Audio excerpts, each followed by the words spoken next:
পদ্মা সেতু রেল সংযোগ প্রকল্পের পিলারের নিচ থেকে অবৈধ মাটি কাটা বন্ধের দাবিতে মুন্সিগঞ্জের সিরাজদিখানে বিক্ষোভ করেছে গ্রামবাসী। মঙ্গলবার সকাল 11:30টার দিকে উপজেলার বালুচর ইউনিয়নের চরপানিয়া এলাকায় প্রকল্পের ক্ষতিগ্রস্ত স্থানে মানববন্ধন ও বিক্ষোভ অনুষ্ঠিত হয়। এতে অংশ নেন খাসকান্দি ও চরপানিয়া সহ অন্তত 11টি গ্রামের কয়েক শতাধিক মানুষ।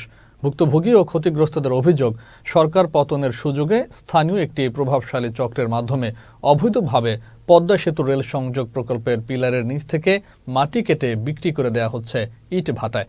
এতে ক্ষতিগ্রস্ত হয়েছে নদীর তীরবর্তী 2টি গ্রামের সংযোগ সড়ক সহ কৃষি জমি।